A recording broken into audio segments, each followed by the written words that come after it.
Hello everyone, welcome to our YouTube channel. हमारा आज का सेशन कार्ल पियर्सन मेथड से रिलेटेड है, जिसको हम प्रोडक्ट मोमेंट कोएफिशिएंट मेथड के नाम से भी जानते हैं।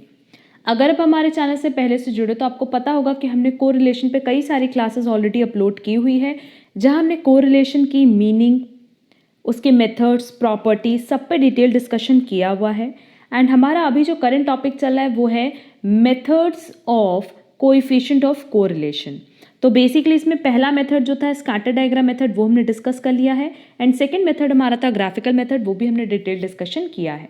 अगर ये टॉपिक अभी तक आपने कवर नहीं किया है तो सबके लिंक आपको डिस्क्रिप्शन बॉक्स में मिल जाएगी, वहाँ से जाकर के ये टॉपिक्स आप इजीली कवर कर सकते हो। नाउ आज का जो हमारा टॉपिक है वो बहुत इंपॉर्टेंट है, Karl Pearson method. Basically Karl Pearson method हम यूज़ करते हैं सो दैट हम कैलकुलेट कर सकें कोएफिशिएंट ऑफ कोरिलेशन, जिसको हम किससे डिनोट करते हैं, आर से। बेसिकली एग्जाम में यही मेथड सबसे ज़्यादा कवर करता है। एंड कार्ल पियर्सन मेथड के लिए हमारे पास ओवरऑल 7 फॉर्मूलाज हैं, जिस पे हम डिटेल डिस्कशन करेंगे। अब आप बोलोगे कि मैम एक ही फॉर्मूले पे आप डिस्कस करो और बाकी 6 फार्मूला स्किप कर दो, तो हम 6 फार्मूला स्किप कर सकते थे, बट क्योंकि हमसे एमसीक्यूज़ में जब क्वेश्चंस पूछता है तो वहाँ पे आपको डिटेल कैलकुलेशन ना पूछ करके सारी फिगर्स गिवन होती हैं एंड उसके बेसिस पे आपको coefficient of correlation that is R का कैलकुलेशन करना होता है। इसके लिए कार्ल पियर्सन मेथड का हर एक फॉर्मूला इक्वली इंपॉर्टेंट है और हर एक फॉर्मूले पे हम डिटेल डिस्कशन करेंगे विद एग्जाम्पल। तो चलो फिर हम लोग अपना आज का सेशन स्टार्ट करते हैं। कार्ल पियर्सन मेथड, जिसको हम और किस नाम से जानते हैं, product moment coefficient method. Clear? और यहाँ बेसिकली क्या कैलकुलेट करें, R, that is coefficient of correlation. अब देखो जो फर्स्ट फार्मूला है ना, उसी के बेसिस पे हम सेकेंड एंड थर्ड फार्मूला भी एक्सट्रैक्ट करने वाले हैं। फर्स्ट फार्मूला हमारा है coefficient of correlation is equal to covariance X Y. अब कोवेरियंस कैसे कैलकुलेट करते हैं ये भी हमने अपने सेशंस में डिस्कस किया हुआ है, divided by under root variance X variance Y. ठीक, तो ये पहला फॉर्मूला है कोएफिशिएंट ऑफ कोरिलेशन को कैलकुलेट करने का with help of Karl Pearson method. अब इस फॉर्मूले के लिए देखो, अगर हमारे पास क्वेश्चन में एक्स वाई दिया है, गिवन है, एंड दूसरा variance of X variance of Y given है, तभी हम इस फॉर्मूले को यूज़ करेंगे, अदरवाइज हमारे लिए ये फॉर्मूला इररेलेवेंट है। अदरवाइज इस फॉर्मूले से आप आर का कैलकुलेशन नहीं कर सकते। क्लियर? देखो फर्स्ट फॉर्मूले पे एमसीक्यूज कैसे बनेगा कि हमारे पास लेट्स से क्वेश्चन में कोवेरियंस एक्स वाई गिवन है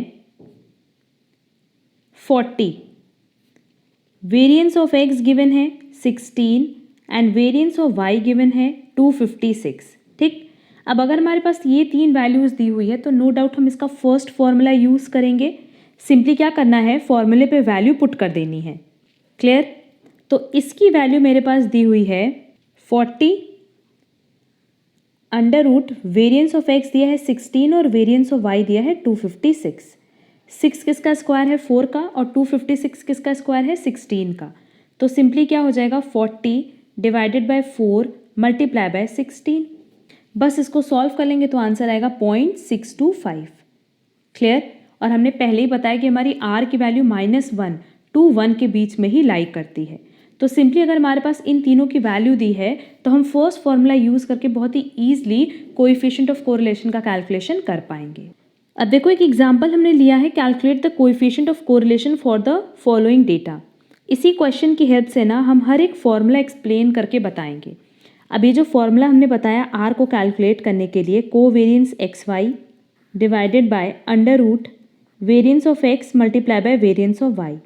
अब देखो एमसीक्यूज़ के पॉइंट ऑफ व्यू से बात करें तो एमसीक्यूज़ में नो डाउट तीनों की वैल्यू दी होगी, बट लेट्स से अगर हमें डिटेल में इसको सॉल्व करना है तो हम वो भी बता देते हैं कि हमने कोवेरियंस का एक फॉर्मूला बताया हुआ था, summation X minus mean Y minus mean 1/n, ये बताया हुआ था। तो सिंपली एक्स माइनस मीन और वाई माइनस मीन निकाल करके मल्टीप्लाई कर लेंगे। वेरियंस ऑफ एक्स का फॉर्मूला क्या है, स्टैंडर्ड डेविएशन ऑफ एक्स का फॉर्मूला याद होगा, under root summation X minus mean का स्क्वायर डिवाइडेड बाय एन।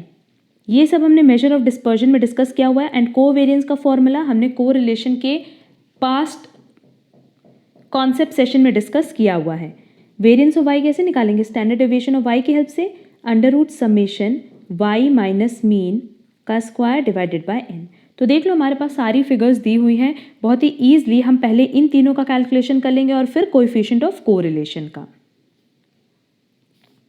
तो देखो यहाँ पे हमारे पास x की वैल्यू दी हुई है 1 2 3 4 5।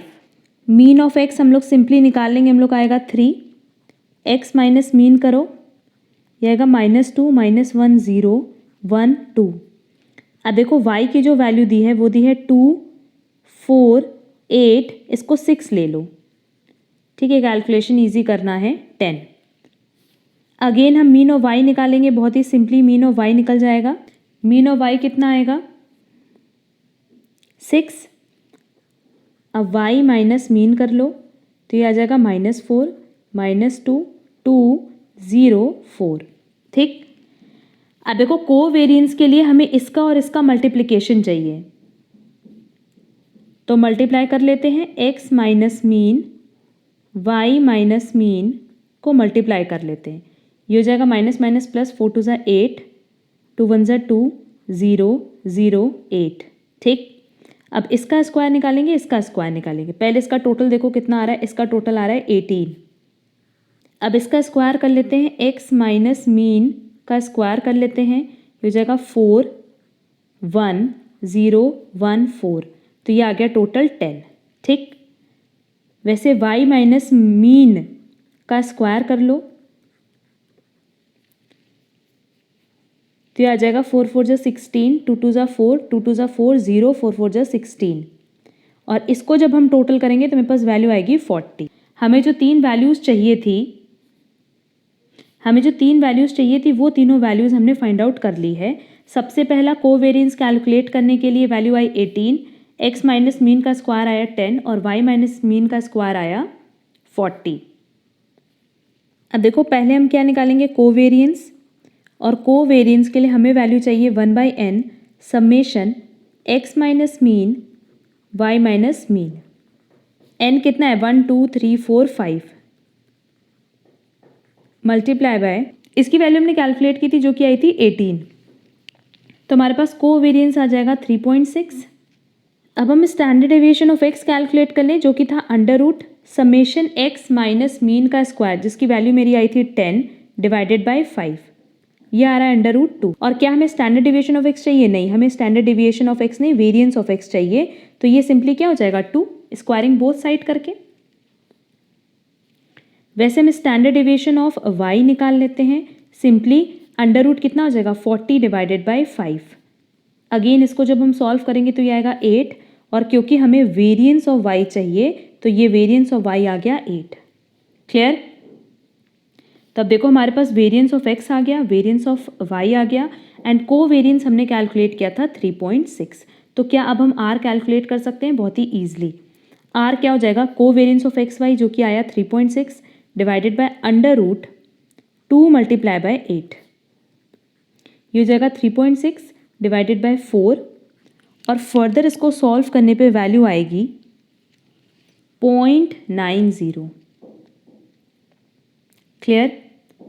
तो इस पर्टिकुलर डेटा से हमारी r की वैल्यू कितनी आ गई 0.90। अब देखो अगर क्वेश्चन MCQs आ रहे हैं एग्जाम में, ठीक है, जैसे CA फाउंडेशन एग्जाम में, CMA फाउंडेशन एग्जाम में और बहुत सारे कॉम्पिटिटिव एग्जाम में जब MCQs पूछता है ना, तब इतनी डिटेल में क्वेश्चन हमसे नहीं पूछेगा। बट अगर हम बात कर रहे हैं क्लास 11 की, BCom की, MCom की, तो वहाँ डिटेल क्वेश्चंस पूछता है हमसे एग्जाम में। इसलिए हमने दोनों मेथड से बता दिया, सो दैट आपको कॉन्सेप्ट के साथ साथ ये भी पता हो कि इफ़ इन केस इन सब का कैलकुलेशन करना पड़े तो कैसे आपको डिटेल में इसका कैलकुलेशन करना होगा। क्लियर? तो ये हमारा फर्स्ट मेथड था जिसकी हेल्प से हमने r कैलकुलेट किया कार्ल पियर्सन मेथड में। अब नेक्स्ट क्लास में हम लोग सेकेंड मेथड डिस्कस करेंगे जो कि कम्प्लीटली डिपेंड होगा फर्स्ट फॉर्मूला पे। तो आपको हर एक फॉर्मूला बहुत अच्छे से रिटेन करके रखना है। उम्मीद करते हैं आपको ये फॉर्मूला बहुत अच्छे से समझ में आया होगा। अब सेकंड फॉर्मूले पे डिस्कशन करेंगे हम लोग नेक्स्ट क्लास में। अगर आपको आज की क्लास में कहीं पे भी कोई डाउट है तो आप कमेंट बॉक्स में कमेंट करके पूछ सकते हो। एंड अगर आपको आज की क्लास प्रॉपर्ली समझ आई है तो वीडियो को लाइक, कमेंट और शेयर ज़रूर करना।